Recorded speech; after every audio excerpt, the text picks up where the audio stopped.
남북 평화의 기틀을 다진 국민의 정부, 반칙과 특권 시대를 종결시킨 참여정부, 그리고 사람 중심의 공정사회를 실현하고자 하는 문재인 정부의 민주적 정통성을 잇고 국민이 주인이 되는 열린 정치와 사회 각 부문의 개혁을 약속드린 열린민주당이 출범한 지 어느덧 1년이 흘렀습니다. 21대 총선을 통해 주권자의 명령인 중단 없는 개혁의 사명을 실천하고자 달려온 지난 1년은 군소정당이 아닌 강소정당으로 자리 잡으라는 당원 여러분들의 벅찬 성원이 늘 함께했던 소중한 시간이었습니다. 더욱이 열린민주당의 창당기념일은 1917년 3월 8일 러시아 여성 노동자들이 빵과 평화를 내세우며 대규모 파업을 벌인 데서 유래한 세계 여성의 날과 같은 날짜이기도 해서 더욱 의미가 깊습니다. 앞으로도 열린민주당은 국민께 약속드린 등대정당, 쇄빙선 정당으로서의 역할을 다하며 새로운 세상을 열어내기 위해 최선을 다하겠습니다. 김진애 서울시장 후보가 지난 2일 국회의원직을 내려놓았습니다. 현직 국회의원이 후보 단일화를 위해 흔쾌히 사퇴한 것은 헌정사상 처음 있는 일입니다. 다른 해석이 필요 없이 승리하는 단일화를 성사시키기 위한 진정어린 결단입니다. 또한 후보 단일화 투표에서도 더불어민주당 권리당원 전원의 투표 참여를 수용한다는 통큰 양보와 약속을 했습니다. 앞으로도 김진애 후보는 정정당당한 토론에 기초한 후보 단일화 과정을 통해 시민들께 그 의지와 능력을 검증받을 것이며 서울 시민의 행복한 미래를 위해 끝까지 함께할 것입니다. 일상 회복의 첫걸음인 백신 접종이 드디어 시작되었습니다. 정부와 의료진의 헌신과 노력으로 백신 접종은 이미 30만 건을 넘어서며 K방역에 이은 K접종의 놀라운 속도와 성과를 보여주고 있습니다. 모든 분들께 깊은 감사를 드립니다. 아울러 아직도 백신에 대한 공포와 불신을 조장하는 허위 또는 왜곡 정보를 퍼뜨리는 세력에 경고합니다. 하루빨리 우리의 소중한 일상을 되찾으려는 노력을 방해하는 작태를 멈추기 바랍니다. 지난주 우리는 나라와 검찰의 올바른 미래를 외면한 채 오로지 자신의 정치적 이익만을 노려 현실을 호도하는 발언을 남기고 사퇴한 검찰총장의 낯뜨거운 본색을 보았습니다. 한명숙 총리 모해 위증 교사 사건에 대한 노골적인 수사 방해와 김학의 해외 도피를 막은 출입국 본부장에 대한 구속영장 청구와 기각에 이르기까지 정치검찰은 결코 반성하지 않고 다른 정치검사를 단죄하지 않는다는 구태의 반복을 보며 그 노골적인 뻔뻔함에 기가 막힐 뿐입니다. 현재 검찰이 말하는 상식과 정의의 기준은 결코 국민의 기준과 같지 않습니다. 그래서 역사의 심판을 받고 있는 것입니다. 개혁의 길은 결코 쉽지 않고 고단합니다. 그러나 더 이상 용서하기 힘든 검찰의 차별적인 만행을 그냥 두고 볼 수는 없습니다. 국민을 위한 검찰로 거듭날 때까지 모든 노력을 기울여 기필코 개혁을 완수하겠습니다. 변희수 전 하사가 우리에게 보여준 용기 있고 밝은 모습을 뒤로하고 세상을 등지고 말았습니다. 차별 없는 세상을 향한 그의 소망과 의지를 함께 기억합시다. 하지만 우리 군은 민간인 사망 소식에 따로 군의 입장을 낼 것은 없다며 4년을 같이 지낸 전우에 대한 매몰찬 입장만을 전한 채 책임과 성찰을 회피하고 있습니다. 변하사의 안타까운 사망 뒤에는 변화를 거부하는 조직의 혐오와 차별이 있고 민주화된 시대에도 군을 제대로 바꾸지 못한 정치의 책임이 큽니다. 소수자의 다양한 삶이 배척되거나 외면당하지 않고 모든 이들의 존엄한 삶이 존중받을 수 있도록 열린민주당은 강고한 차별의 장벽을 기필코 깨뜨릴 것입니다. 2021년 첫 추경 예산안이 제출되었습니다. 코로나로 고통받고 있는 피해계층을 위한 민생 추경인 만큼 국회의 신속하고 꼼꼼한 심사가 필요합니다. 현재의 과감한 지원은 더 나은 미래를 위한 투자입니다. 이번 추경은 공동체의 안전을 위해 지난 1년간 많은 것을 희생하신 분들께 희망의 불빛이 되어야만 할 것입니다. 하루빨리 심사 일정을 확정짓고 정해진 일정 내에 심사를 마쳐 민생을 위한 지원이 효과적으로 조속히 이루어질 수 있기를 바랍니다. 고맙습니다. 논 바이너리 활동가 김기용 씨와 트랜스젠더 변희수 씨가 세상을 떠났습니다. 이들의 성 정체성은 선택 차원의 문제도 아니고 윤리적 문제도 아닙니다. 남성과 여성, 이성애만이 유일하고 절대적인 것이 아님은 과학과 의학에 의해 밝혀진 지 오래입니다. 2003년 노무현 정부 대통령직 인수위원회는 차별금지법 제정 방침을 공식화했었고 국가인권위원회는 2006년, 2020년 차별금지법안을 정부에 권고한 바 있습니다. 작년 6월 정의당 장혜영 의원이 포괄적 차별금지법 대표 발의했고 저도 공동 발의한 바 있습니다. 더불어민주당 이상민 의원 역시 차별금지법을 제출했으나 우리 당 최강욱 의원과 민주당 의원 한 명만이 공동 발의해 아직 정식 법안으로 발의조차 되고 있지 못한 상태입니다. 차이를 존중하되 차별하지 않는 것은 민주주의의 출발선이자 기초입니다. 존재 자체로 차별받지 않고 누구나 존엄한 존재로 살 수 있어야 한다는 것은 헌법의 기본 정신이기도 합니다.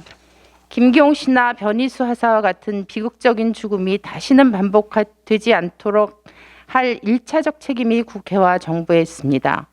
이를 위해서는 차별금지법 제정이 필요합니다. LH 사태 재발을 막기 위한 이해충돌방지법 제정이 시급합니다.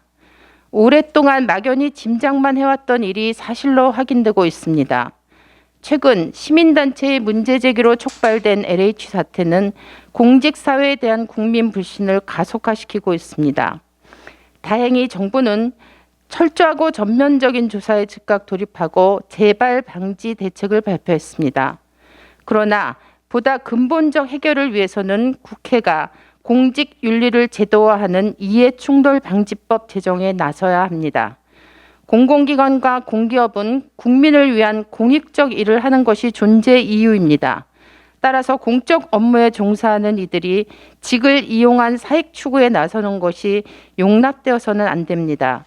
최근 코로나로 인해 고통받고 있는 국민의 상대적 박탈감은 더욱 커질 수밖에 없습니다.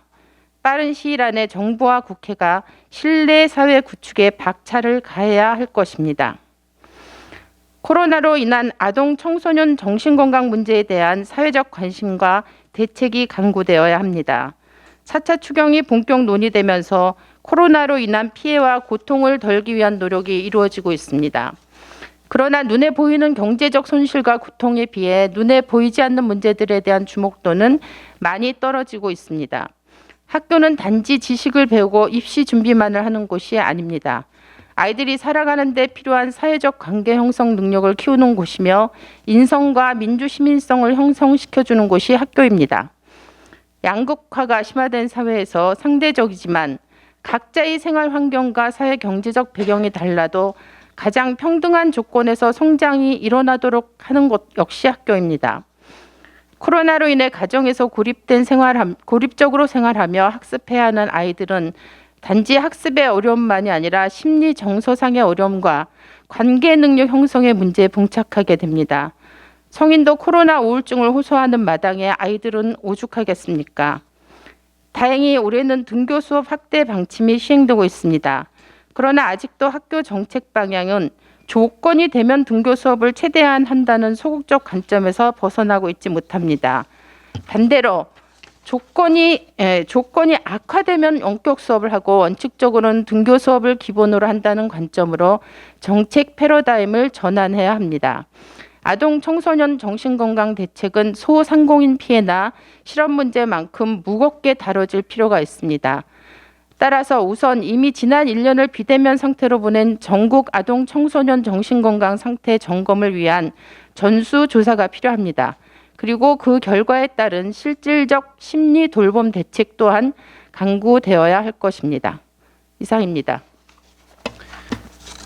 오늘 3월 8일 국회의원직 사직서를 제출을 하고 그리고 국회의장께 사직 인사를 드리고 왔습니다. 이제 진짜 서울시민 김진애로 돌아와서 진짜 도시전문가 서울시장이 되고자 하는 이 발걸음을 힘차게 내딛습니다.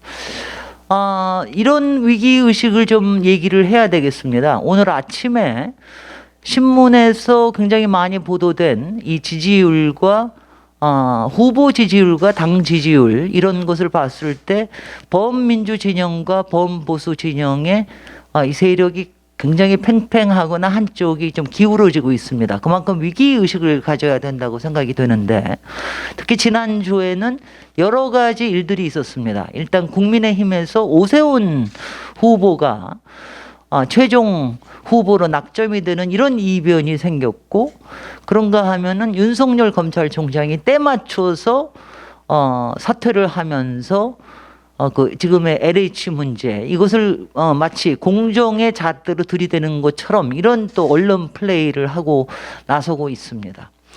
이번 서울시장 선거가 결코 녹록치 않음을 확실하게 보여주는 것인데 이런 부분에서 보험 요건이 안일하게 대했다가는 상당히 안이하게 질 수도 있다. 그래서 아주 팽팽한 긴장감을 올리고 이변과 기적을 만들어서 우리를 지지하는 시민들이 투표장에 꼭 나와서 투표하게끔 하는 이런 의지를 불러일으키는 이런 과정을 꼭 거쳐야 되겠다는 말씀을 드리며 저는 그 과정에서 열린민주당 서울시장 후보로서 제가 할 수 있는 모든 노력과 모든 행동을 대승적인 관점에서 하겠다 하는 말씀을 여기서 올리겠습니다.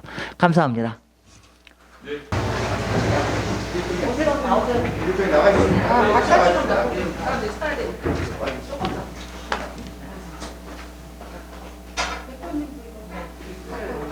어휴 이거 참 뭐가